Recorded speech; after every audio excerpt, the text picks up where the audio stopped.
Bonsoir à tous, bienvenue sur Réunion Première. Voici les titres de votre journal. Vacances et baignades ne font pas toujours bon ménage, les filets ne sont pas réparés et les plages de Boucan et des Roches Noires sont fermées pour une durée indéterminée. Dans cette édition, les consignes de sécurité et les endroits où vous baignez.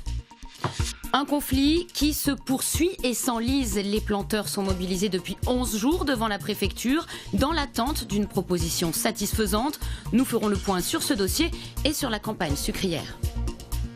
Premier jour de vacances et dernière remise de diplôme. Hier, c'était au tour des licences et masters de l'UFR Sciences et Technologies. Nous serons avec la marraine de la promotion 2017, Erika Vellio, ingénieure chez Ariane Espace. Bonsoir et à tout à l'heure. Le G20 de Hambourg, en marge du sommet, des manifestations et de nouvelles violences ont eu lieu. Plus d'une centaine de policiers allemands ont été blessés. Les détails dans un instant. Enfin, les arts urbains à l'honneur ce week-end à Saint-Denis. Entre combats de hip-hop, concerts et démonstrations, le festival Big Up, c'est à découvrir à la fin de ce journal. Mais on commence avec ce drame dans l'Ouest. Un homme a été retrouvé mort au rond-point du Maïdo la nuit dernière. La victime aurait reçu plusieurs coups de couteau. Les gendarmes ont été alertés aux alentours de minuit et ont malheureusement retrouvé la victime décédée. Aucune interpellation n'a eu lieu pour l'instant. Les enquêteurs de la section de recherche ont ouvert une enquête. On passe à cette grosse prise pour les douaniers réunionnais. Nous vous en parlions déjà hier. Un voyageur a été arrêté jeudi à Gillot avec sur lui 351 grammes de cocaïne. Ce matin, le dealer présumé a été présenté devant le procureur. Les précisions d'Annabelle Boyer et Jean-Claude Toyer. Sa valise dans le coffre des policiers, le prévenu arrive au tribunal de Champfleury pour être présenté au procureur qui décide d'appliquer la procédure de comparution immédiate. Sa garde à vue terminée, le présumé trafiquant est donc directement convoqué devant le tribunal correctionnel et sera jugé dès lundi. En attendant, le juge des libertés et de la détention a décidé de le maintenir derrière les barreaux. Interpellé jeudi à sa descente d'avion, l'individu arrivant de Paris était en possession de cocaïne. C'est grâce aux chiens anti-stupéfiants de la brigade de surveillance extérieure qu'il a pu être repéré. Le passager est alors fouillé. Lors du contrôle, les douaniers découvrent sur lui 351 grammes de drogue dissimulée dans ses sous-vêtements et dont la valeur est estimée à 17 500 €. Une perquisition réalisée à son domicile a par ailleurs permis aux enquêteurs de mettre la main sur du matériel et des produits utilisés pour couper la cocaïne avant de la revendre sur le marché local. Une drogue que le présumé trafiquant allait lui-même chercher en République dominicaine où il vient d'achever un séjour avant de revenir dans l'île. Nous parlions à l'instant de l'aéroport Roland-Garros. Eh bien, nous y restons avec le premier week-end des vacances. On s'en doute, c'est l'effervescence des départs. 21 décollages aujourd'hui et 2300 voyageurs en transit ce matin dans l'aérogare. Le dispositif forte affluence a bien sûr été mis en place. Le hall départ était réservé aux seuls passagers jusqu'en fin de matinée, 11h. Dispositif qui sera renouvelé mercredi prochain. Bon voyage et bon séjour aux vacanciers, les chanceux. Et d'autres le sont moins chanceux. Ce qui reste pour les vacances, difficile effectivement de trouver où se baigner dans l'Ouest. Faute de filets, Boucan, Canottes et les Roches Noires restent interdites à toute activité nautique. Les dispositifs de sécurité ont été dégradés par la houle fin juin et il faudra plusieurs semaines pour les remettre en état. Seul le lagon de l'Ermitage reste autorisé à la baignade sous condition. Le point avec Jean-Marc Séguin. Avec les plages de Boucan et des Roches Noires fermées, le lagon de l'Ermitage s'apprête à recevoir tout le flot des baigneurs pour ses vacances. Baignade autorisée dans les zones de bain près des 3 postes du lagon quand les conditions le permettent, c'est-à-dire quand il y a une bonne visibilité. Les consignes à respecter, c'est de se rapprocher le plus souvent des postes de ces fameux postes de secours, ne pas hésiter à aller demander les renseignements aux sauveteurs. Et toujours le réflexe premier de regarder la couleur de la flamme et donc favorable quand elle est verte et on surveille la baignade avec un aspect parfois un peu dangereux quand elle est orange et c'est strictement interdit quand elle est rouge. Regardez les drapeaux et les panneaux, les MNS de l'impasse vont également donner les informations aux baigneurs et rappeler les consignes de sécurité. La personne nous disait qu'il hésitait à mettre du coup soit en orange, soit en rouge. D'une part à cause du vent, du courant, du fait que c'était l'hiver aussi, l'eau était trouble et que ça pouvait être un petit peu dangereux. Aux Roches-Noires, pas de baignade ni d'activité nautique, jusqu'à nouvel ordre, les filets n'étant pas opérationnels. Les MNS et l'équipe d'alerte requin sont quand même là pour veiller au grain. Les gens le savent très bien qu'il y a un risque. C'est vraiment la mauvaise période là, si le filet n'est pas opérationnel. Donc il faut être patient en attendant que ce filet soit remis en état et que la sécurité soit assurée. Voilà. Nous on reste à disposition quand même pour s'il devait se passer quoi que ce soit. On est là, on est à la disposition du CROSS et puis aussi des autres postes. Et on explique aux gens qu'il ne faut pas aller à l'eau actuellement. Pas de baignade non plus à Boucan à cause des filets. Là aussi, des travaux sont en cours pour aménager un espace de bain à la piscine. Des travaux qui ont pris du retard et qui ne devraient pas être finis avant la fin du mois de juillet. Tout autre chose, la mobilisation des planteurs se poursuit ce week-end. Ils campent toujours jusqu'à nouvel ordre devant la préfecture. Et ce matin, ils ont mis en place un barrage au Barachois. Comme chaque jour depuis près de 2 semaines, agriculteurs et tracteurs ont bloqué la circulation sur le front de mer de Saint-Denis. Le conflit qui opposait planteurs à Tereos dure depuis maintenant 2 mois. Entre manifestations, négociations avortées, les planteurs se disent toujours à l'écoute d'une proposition. Je vous propose de faire le point avec Michel Bertil. Regardez. Le jour décline, les planteurs s'apprêtent à passer leur 11e nuit au milieu des tracteurs en espérant qu'elle soit la dernière. La journée plutôt calme a connu une avancée et pas des moindres. La proposition faite par les syndicats sur la prime à la mécanisation à Tereos a été entendue. Sur les barrages, on se félicite. Donc on a proposé de mettre une prime donc, qui va permettre à ces agriculteurs de toujours être au moins aux alentours d'une trentaine d'euros. Hein, donc 26 pour les plus mauvais à 9,80, 34 pour ceux qui sont à 11,80, 12. Donc ça permet quand même de rester dans une zone où la coupe mécanique est rentable. Mais c'est toujours le statu quo ce soir pour ce qui est du prix de la tonne de canne, dossier dont Paris s'est saisi. Les syndicats se disent toujours ouverts à tout moment à la discussion.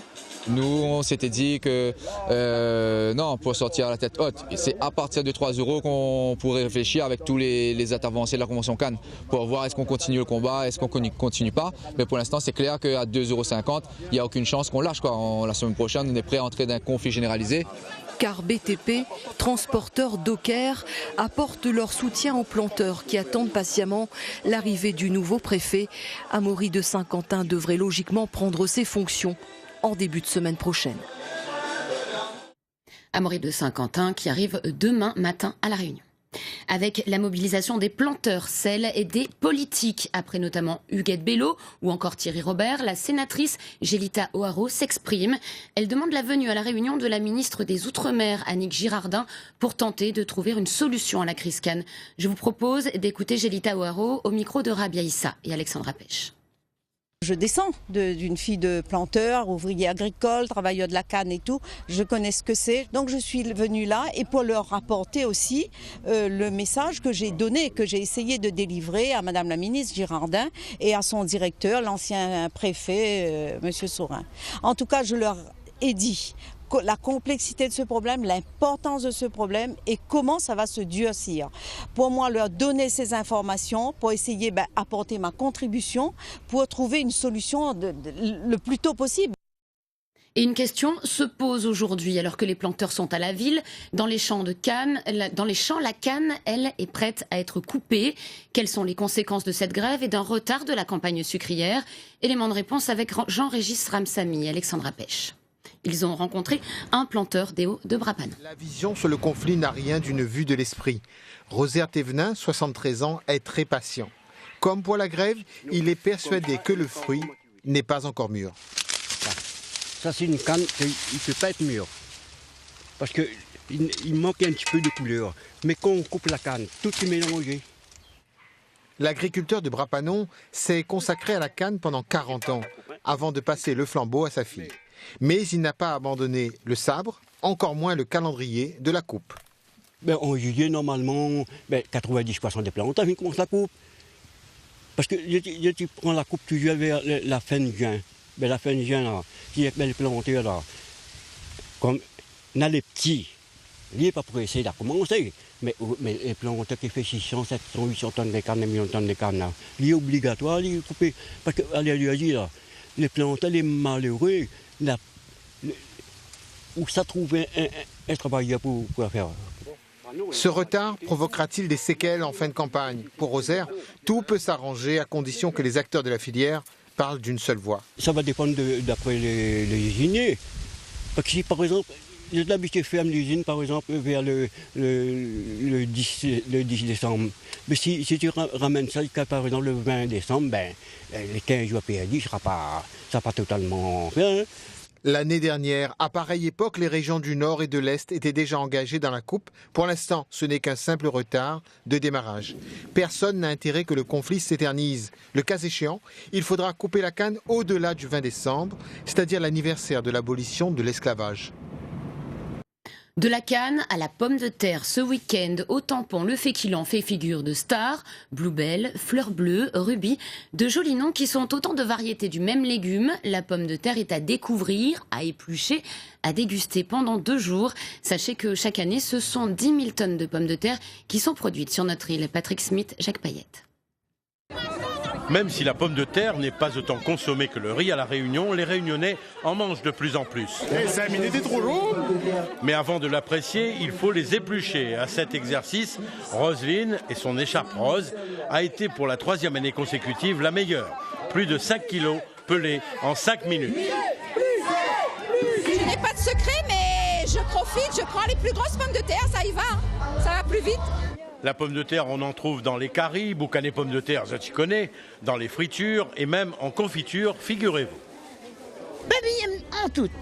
C'est-à-dire En frites, en confiture, en gâteau. Avec un gâteau de pommes de terre aussi? Mais bien sûr, une confiture de pommes de terre. Et avec d'autres poulets, d'autres caries poulets. Ah, ça oui. Viande porc, un petit boucané, maman. Il y a un petit bocal pommes de terre. Comme ça, avec un petit rogaille tomate qu'on va voir. Téléphone, il sonne, réponds pas. Le chien est en bois, peut-être de Mouni appelle, réponds pas. Allez, il mange. Après, si. Quand on quitte tout à manger, ça va qu'on vient manger, n'a plus le même goût. Les producteurs de pommes de terre ont une petite pensée pour leurs collègues, planteurs de canne. Entre agriculteurs, on reste solidaires. Là, nous avons besoin de la paille pour les bœufs et nous avons besoin de l'écume pour planter. Si tu réussis, on entend nous. Si tu ne veux pas ni attendre dans le chemin, nous aussi, nous va attendre dans le chemin. Mais j'espère que nous aurons maraîchers qui vont attendre dans le chemin pour aider les planteurs de canne. Certaines pommes de terre ont même la couleur du cambar de sang, mais on l'appelle la fleur bleue, 1,50 € le kilo. Les autres variétés sont à 1 €. Le stock descend à vitesse grand V sur le site de Mielvert, au 23e kilomètre, à la plaine des Cafres. Alors que les résultats définitifs du bac ont été communiqués cet après-midi, revenons sur les traditionnelles remises de diplômes aux étudiants. Hier, c'était le tour de la promotion 2017 de l'UFR Sciences et Technologies. 195 diplômes ont été remis à Champfleury, en présence d'une marraine pas comme les autres. Il s'agit de notre invitée avec nous ce soir en plateau, Erika Velio, que vous avez vu sur ces images. Bonsoir Erika, vous êtes ingénieure chez Ariane Espace. Mais vous êtes aussi d'origine réunionnaise. Alors, des bancs du lycée de Saint-Paul au lancement d'une fusée.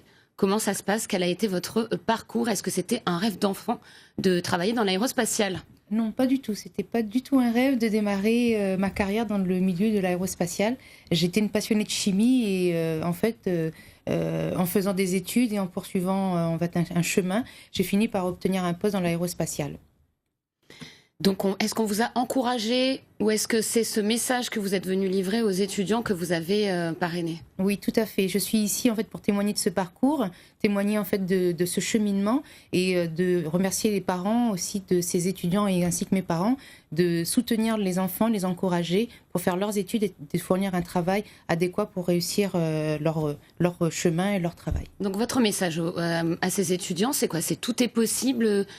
Tout le monde a les moyens de le faire? Oui, tout est possible. Je dirais qu'il suffit de se forcer et de s'encourager, de se soutenir pour réussir à obtenir ce qu'on veut dans la vie. Donc il faut être ambitieux, garder le caractère solide et rester déterminé. Alors comment ça s'est fait, le fait que vous soyez marraine de cette promotion? Eh bien, j'ai eu l'occasion de rencontrer Monsieur le Doyen, grâce à Guy Pignolet. Et par cette rencontre, Monsieur Jean-Pierre Chabriard m'a demandé de devenir marraine de cette promotion pour effectivement témoigner en face de ses étudiants que ces rêves sont réalisables. Et Jean-Pierre Chabriard est celui qui a donc mis en place ce type de cérémonie et pour effectivement encourager ces jeunes étudiants et leur montrer que leur voie est ouverte à la réussite. Oui, ils ont besoin un petit peu qu'on les mette en lumière pour se sentir les moyens d'avancer. Et aussi rassurer les parents, parce que les parents derrière ne savent pas toujours où leurs enfants vont aller, et leur montrer qu'il faut les soutenir, ces enfants, pour qu'ils aillent réaliser leurs rêves. Votre père, vos parents vous ont encouragé ? Oui, tout à fait. Mon père n'a pas été le plus simple pour me laisser partir de La Réunion, mais en tout cas, il m'a soutenue. Et ma mère a toujours été présente auprès de moi pour m'aider à réussir. Il faut quitter La Réunion à un moment si on veut faire un métier comme le vôtre en tout cas. À un moment donné, je pense que l'ouverture d'esprit est importante et on peut quitter La Réunion ou pas. Mais en tout cas, il faut avoir l'esprit ouvert et toujours travailler pour réussir. Merci beaucoup Eric Avelio, ingénieur à Ariane Espace, d'avoir été avec nous ce soir en plateau. Très bien, merci. Pas de retour à la semaine de 4 jours à La Réunion. La décision du recteur de l'académie n'en finit plus de faire couler de l'encre. C'est au tour de Thierry Robert de s'exprimer à travers un courrier adressé au recteur de La Réunion. Le député s'étonne de cette décision qu'il qualifie de rapide et unilatérale. Thierry Robert s'élève contre l'absence de concertation avec les municipalités et craint les conséquences financières d'une réorganisation du temps scolaire. Il réclame enfin une réaction rapide de l'académie. Passons aux assises de l'outre-mer, une des promesses de campagne d'Emmanuel Macron. Une manifestation qui devrait permettre à nos territoires de faire entendre leur voix et proposer leurs solutions, notamment en matière d'environnement. Hier, la ministre des Outre-mer, Annick Girardin, a confirmé que ces assises auraient bien lieu au printemps 2018. On l'écoute, elle est interrogée par nos confrères d'Outre-mer Première. Je suis persuadée que dans les Outre-mer, on a la solution. On sait quels sont les freins, on sait qu'est-ce qu'on peut apporter comme réponse, mais on n'a pas suffisamment été entendu.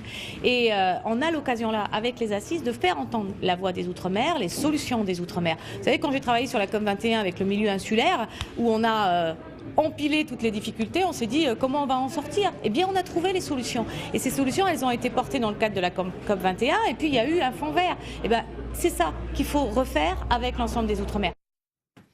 Et sachez que le rapporteur général des assises de l'outre-mer est réunionnais. Il s'agit du fonctionnaire d'État Thierry Baird. Il a notamment travaillé au sein du cabinet de François Mitterrand entre 1991 et 1995. Thierry Baird a également été directeur général chargé de la gestion de France Télévisions de 2005 à 2007. Dans l'actualité internationale, le sommet du G20 qui s'achève ce soir en Allemagne. Avant de faire le point sur la diplomatie, d'abord, arrêtons-nous sur les violences qui se déroulent depuis 48 heures dans le centre d'Hambourg. Une centaine de policiers allemands ont été blessés au cours d'affrontements avec des activistes anticapitalistes. Le point sur ces dernières heures avec Claire Colnet. Dans les rues de Hambourg ce matin, le chaos. Partout, des amas de débris encore fumants. Restes de véhicules, mais aussi poubelles et panneaux de signalisation utilisés comme projectiles par les manifestants.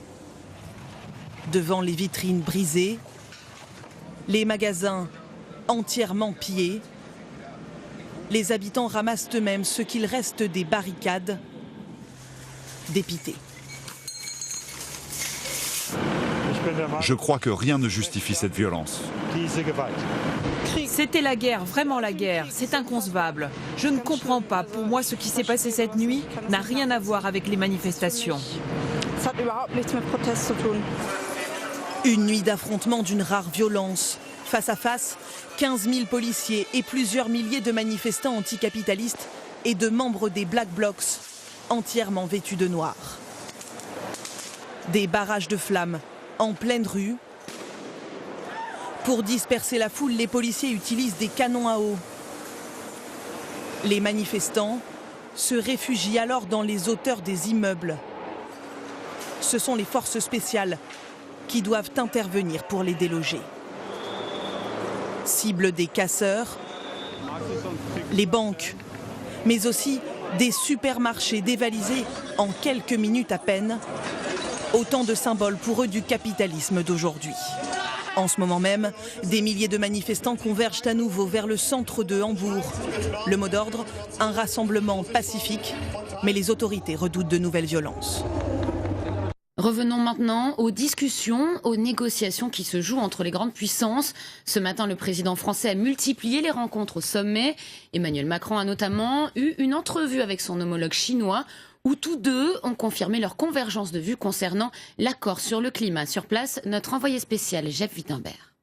Cette question du climat, vous en parliez, elle est centrale puisque nous sommes à quelques heures de la clôture de ce G20 et que l'on sait d'ores et déjà qu'il va être mentionné dans le communiqué final le caractère irréversible du réchauffement climatique et donc de l'accord de Paris et donc aussi du cavalier seul des États-Unis sur cette question puisque vous le savez, Donald Trump s'est retiré de l'accord de Paris. Alors vous parliez de Vladimir Poutine, c'est vrai que ce G20 c'est aussi l'occasion de parler d'autres sujets. Ce matin, le président français a rencontré Vladimir Poutine et Angela Merkel pour évoquer la situation en Ukraine. Et puis c'est aussi une façon pour le chef de l'État de tester sa nouvelle façon de communiquer. On a ainsi pu le voir ce matin arriver très décontracté ici au centre des congrès, faire des selfies, répondre à quelques questions. Mais cela, on ne l'a pas vu sur les canaux officiels ou via des médias. On l'a découvert bien tout simplement sur les réseaux sociaux, sur son compte personnel.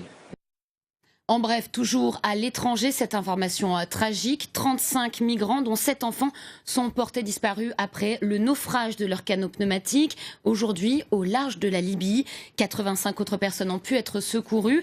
Depuis le début de l'année, 2247 migrants sont décédés ou ont été portés disparus.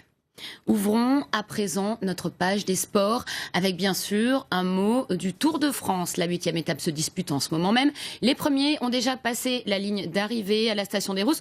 Vous les voyez et c'est Lilian Calmejane qui arrive en tête, le vainqueur du jour.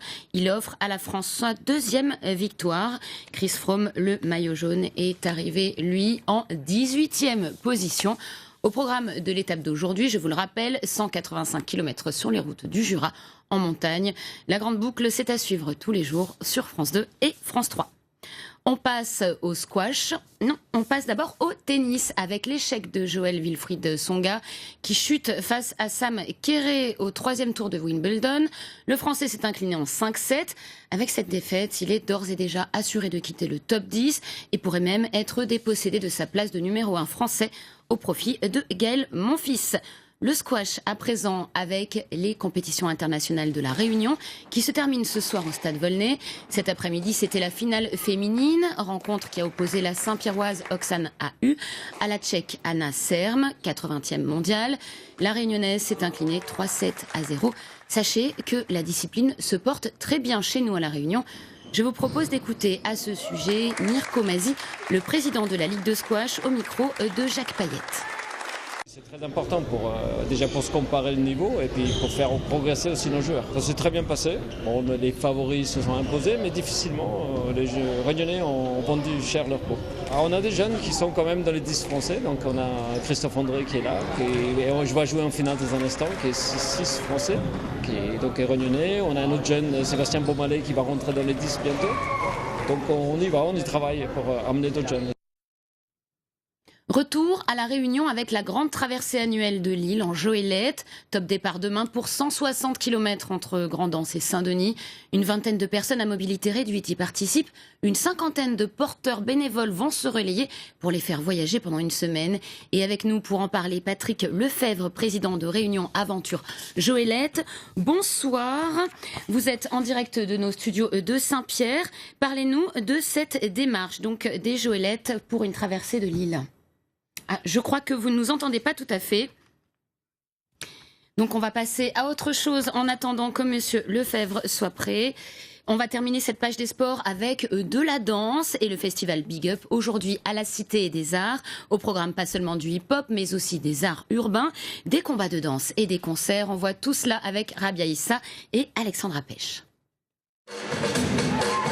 Ils ne sont pas plus hauts que 3 pommes et ils n'ont rien à envier à leurs aînés.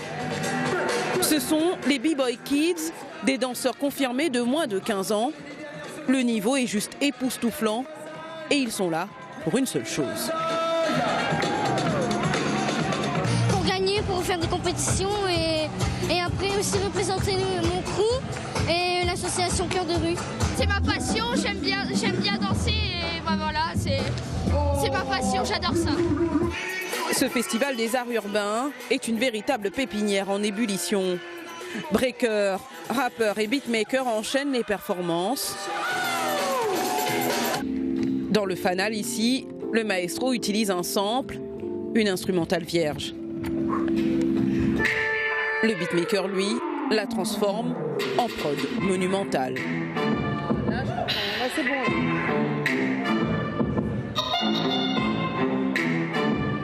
Pour l'inspiration de beatmaker, c'est vraiment aléatoire. C'est à l'inspiration, c'est vraiment que quelque chose vient et on s'y met. Ça peut prendre 1 mois, 4 mois, ça peut prendre 1-2 semaines. Enfin, moi, avec la pression, moi j'ai bossé dessus 2 jours. Maintenant, avec Internet, du coup, les gars, on a notre vision du truc en fait qu'on a. Donc tout ce qui sort maintenant, tu vois direct et puis les gars, ils vont direct dessus. Des talents qui débarquent à la Cité des Arts, ça fait grand bruit. Et ça interpelle même les champions internationaux.